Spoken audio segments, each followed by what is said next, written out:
देखो ਜਦੋਂ ਇਹ ਕਾਨੂੰਨ ਕੈਬਨਿਟ ਦੇ ਵਿੱਚ ਪਾਸ ਹੋਣੇ ਸੀ, ਜਿੱਥੇ ਬੀਬਾ ਹਰਸਿਮਰਤ ਕੌਰ ਕੈਬਨਿਟ ਮੰਤਰੀ ਸੀ, ਉੱਥੇ ਤਾਂ ਬੀਬਾ ਨੇ ਵਿਰੋਧ ਨਹੀਂ ਦਰਜ ਕੀਤਾ, ਉੱਥੇ ਸਾਈਨ ਕਰ ਆਈ।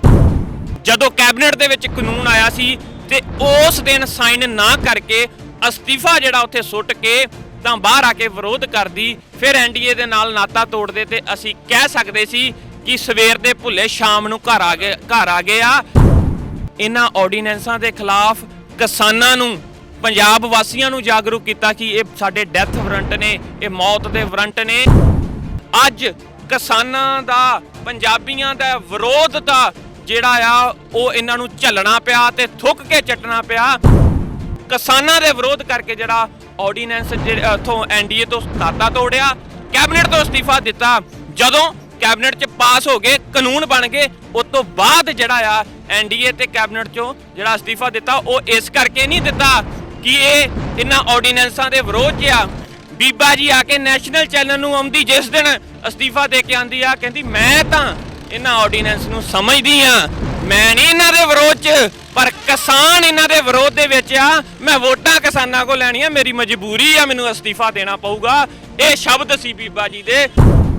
ਕਿਉਂ ਇਹ ਪਾਸ ਕਿਉਂ ਕੀਤੇ ਗਏ? ਕਿਉਂਕਿ ਸਮੇਂ ਦੇ ਉੱਤੇ ਜੇ ਕੇਂਦਰ ਦੇ ਉੱਤੇ ਜਿੰਨਾ ਸਰਕਾਰਾਂ ਦਾ ਰਾਜ ਆਇਆ ਤਾਂ ਉਹ ਵੇਖਦੇ ਨੇ ਕਿ ਇਸ ਦੇਸ਼ ਵਿੱਚ ਰਹਿਣ ਵਾਲੀ ਕਿਹੜੀ ਕੌਮ ਸਾਡੇ ਨਾਲ ਅੱਖ 'ਚ ਅੱਖ ਪਾ ਕੇ ਗੱਲ ਕਰ ਸਕਦੀ ਆ, ਕਿਹੜੀ ਕੌਮ ਆਪਣੇ ਹੱਕਾਂ ਦੇ ਲਈ ਜਿਹੜੀ ਆ ਉਹ ਗੱਲ ਕਰ ਸਕਦੀ ਆ, ਤਾਂ ਉਹਨਾਂ ਨੂੰ ਇੱਕੋ ਇੱਕ ਕੌਮ ਨਜ਼ਰ ਆਉਂਦੀ ਆ, ਉਹ ਪੰਜਾਬੀ।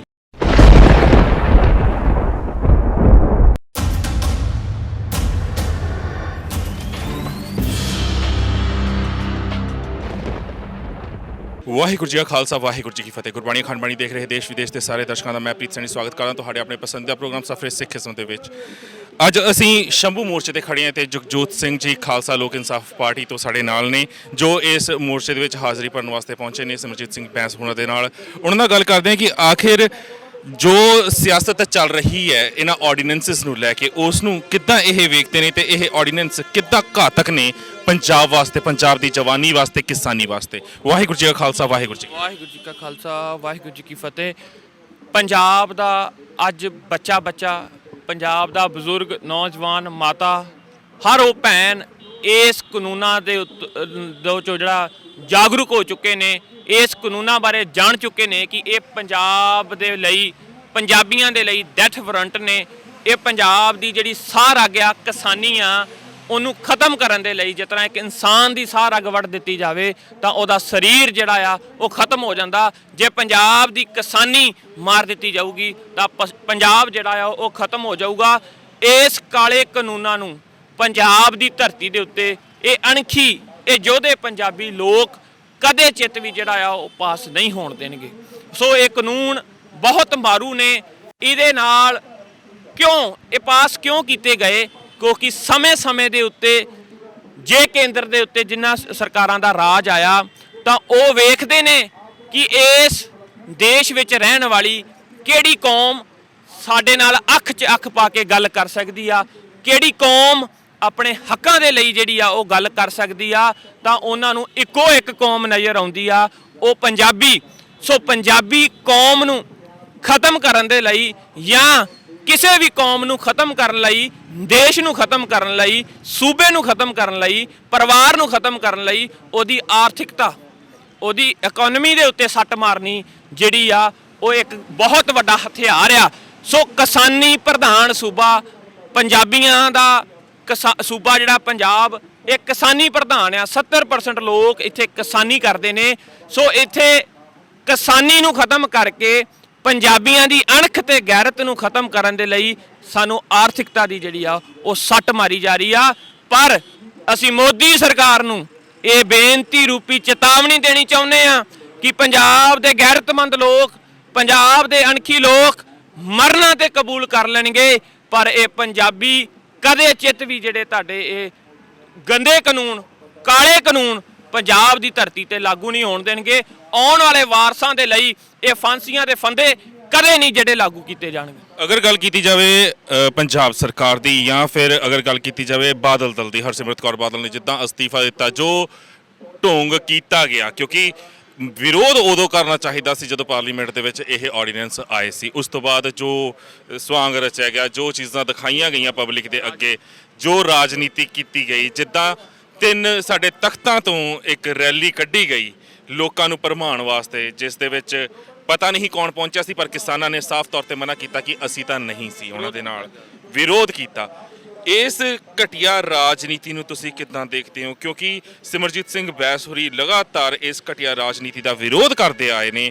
ਉਹਨਾਂ ਨੇ ਸਰਕਾਰੀ ਅਦਾਰਿਆਂ ਦੇ ਵਿੱਚ ਘੂਸਖੋਰਾਂ ਤੱਕ ਨੂੰ ਸਰੇਆਮ ਨੰਗਾ ਕੀਤਾ ਹੈ ਪਬਲਿਕ ਦੇ ਸਾਹਮਣੇ ਸਟਿੰਗ ਕਰਕੇ। ਪਰ ਇਹ ਜਿਹੜੇ ਵੱਡੇ ਘੂਸਖੋਰ, ਸਭ ਤੋਂ ਵੱਡੇ ਮਗਰਮੱਛ ਜਿਹੜੇ ਬੈਠੇ ਹੋਏ ਨੇ ਸਿਆਸੀ ਚੋਲੇ ਪਾ ਕੇ, ਇਹਨਾਂ ਨੂੰ ਕਿੱਦਾਂ ਅਸੀਂ ਦਰਕਿਨਾਰ ਕਰੀਏ?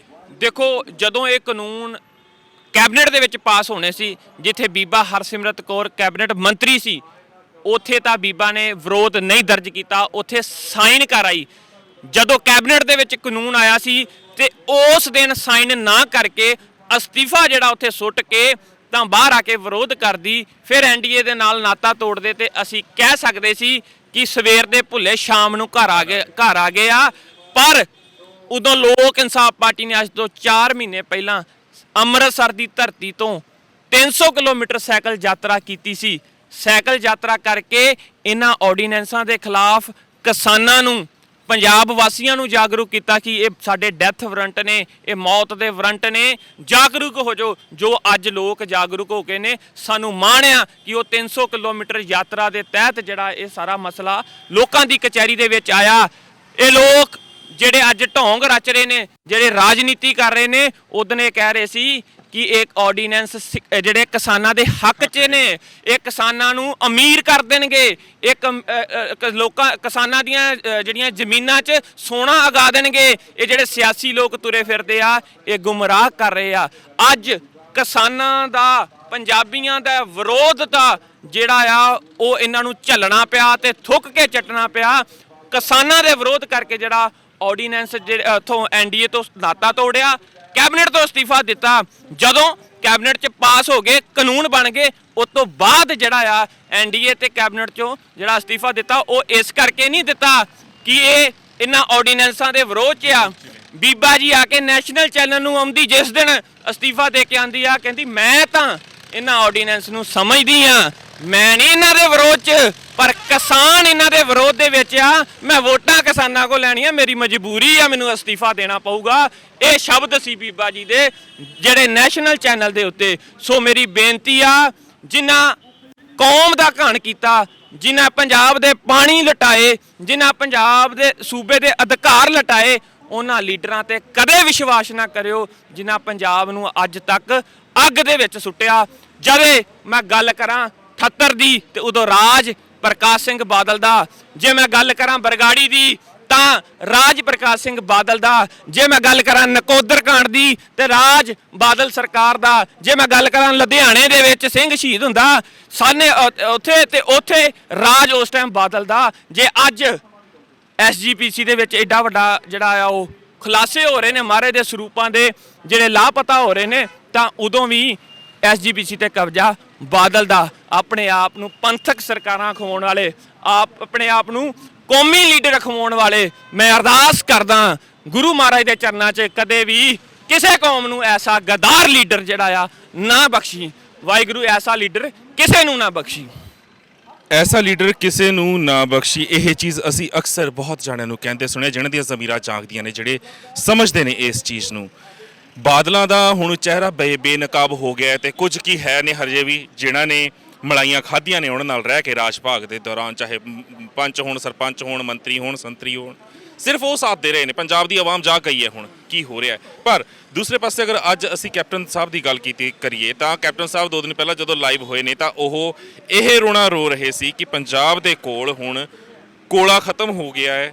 4-5 ਦਿਨ ਦਾ ਕੋਲਾ ਬਚਿਆ ਹੈ, 5-7 ਦਿਨ ਦਾ ਡੀਜ਼ਲ ਬਚਿਆ ਹੈ, 5-7 ਦਿਨ ਦਾ ਪੈਟਰੋਲ ਬਚਿਆ ਹੈ ਤੇ ਅੱਗੇ ਹੋ ਸਕਦਾ ਹੈ ਕਿ ਲਾਈਟ ਦੇ ਕੱਟ ਲੱਗਣ ਲੱਗ ਪੈਣ। ਇਸ ਨੂੰ ਤੁਸੀਂ ਕੀ ਕਹੋਗੇ ਕਿ ਇਹ ਕੁੱਤੀ ਚੋਰਾਂ ਨਾਲ ਮਿਲੀ ਹੋਈ ਹੈ, ਕਿ ਇਹ ਸੋਚ ਸਮਝ ਕੇ ਕੀਤਾ ਜਾ ਰਿਹਾ, ਲੋਕਾਂ ਦੇ ਬ੍ਰੇਨ ਵਾਸ਼ ਕੀਤੇ ਜਾ ਰਹੇ ਨੇ, ਡਰਾਇਆ ਜਾ ਰਿਹਾ ਹੈ, ਜਾਂ ਵਾਕਈ ਹੀ ਇਹ ਪ੍ਰੋਬਲਮ ਆ ਰਹੀ ਹੈ ਪੰਜਾਬ ਨੂੰ? ਕੈਪਟਨ ਸਰਕਾਰ ਦਾ ਇਹ ਜਿਹੜਾ ਸ਼ਲੂਫਾ ਆ, ਉਹਦੇ ਮੰਤਰੀਆਂ ਵੱਲੋਂ ਪੰਜਾਬ ਦੇ ਲੋਕਾਂ ਨੂੰ, ਪੰਜਾਬ ਦੇ ਜਿਹੜੇ ਉਹ ਕਿਸਾਨ ਤੋਂ ਦੂਜੇ ਵਰਗ ਵਾਲੇ ਲੋਕ ਨੇ, ਜਿਹੜੇ ਦੁਕਾਨਦਾਰ ਨੇ, ਵਪਾਰੀ ਨੇ, ਜਾਂ ਕੋਈ ਹੋਰ ਬਿਜ਼ਨਸ ਕਰਦੇ ਨੇ ਉਹਨਾਂ ਦੇ ਮਨ 'ਚ ਡਰ ਪੈਦਾ ਕੀਤਾ ਜਾ ਰਿਹਾ ਆ ਕਿ ਪਤਾ ਨਹੀਂ ਪੰਜਾਬ 'ਚ ਕਿਹੜਾ ਕਾਲਾ ਦੌਰ ਆ ਜਾਣਾ ਜਾਂ ਕਿਹੜਾ ਅੰਧੇਰਾ ਛਾ ਜਾਣਾ। ਮੈਂ ਪੁੱਛਣਾ ਚਾਹੁੰਦਾ 3 ਮਹੀਨੇ ਲੋਕਡਾਊਨ ਰਿਹਾ, 1 ਮਹੀਨਾ ਬਿਲਕੁਲ ਲੋਕਡਾਊਨ ਰਿਹਾ, ਉਦੋਂ ਕੋਲਾ ਕਿੱਥੋਂ ਆਉਂਦਾ ਸੀ, ਉਦੋਂ ਬੱਤੀ ਕਿੱਥੋਂ ਆਉਂਦੀ ਸੀ, ਉਦੋਂ ਤਾਂ ਗਰਮੀ ਸੀ।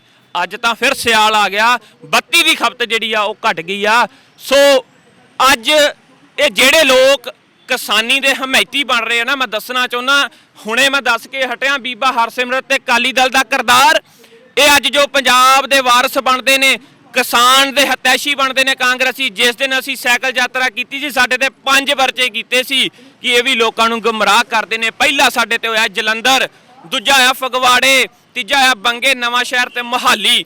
5 ਪਰਚੇ ਸਾਡੇ ਤੇ ਦਰਜ ਕੀਤੇ ਸੀ। ਜੇ ਕਿਸਾਨ ਦਾ ਹਮਾਇਤੀ ਆ, ਸਾਡੇ ਪ੍ਰਧਾਨ ਸਰਦਾਰ ਸਿਮਰਜੀਤ ਸਿੰਘ ਬੈਂਸ ਨੇ ਅਪੀਲ ਕੀਤੀ ਆ ਕਿ ਤੁਸੀਂ ਪਾਰਟੀ ਦਾ ਝੰਡਾ ਡਾਊਨ ਕਰਕੇ ਪੰਜਾਬ ਦੇ ਮੁੱਖ ਮੰਤਰੀ ਹੋਣ ਦੇ ਨਾਤੇ ਪੰਜਾਬੀਆਂ ਦੀ ਅਗਵਾਈ ਕਰੋ। ਸਾਰੀਆਂ ਜਥੇਬੰਦੀਆਂ ਨੂੰ, ਸਾਰੀਆਂ ਰਾਜਸੀ ਪਾਰਟੀਆਂ ਨੂੰ, ਪੰਜਾਬ ਦੇ ਵਾਰਸਾਂ ਨੂੰ ਨਾਲ ਲੈ ਕੇ ਦਿੱਲੀ ਵੱਲ ਨੂੰ ਕੂਚ ਕਰੋ। ਮੋਦੀ ਦੀ ਕੀ ਜ਼ਰੂਰਤ ਹੈ ਜੇ ਉਹ ਪੰਜਾਬ ਦੇ ਹੱਕ ਪੰਜਾਬ ਨੂੰ ਨਾ ਦੇਵੇ।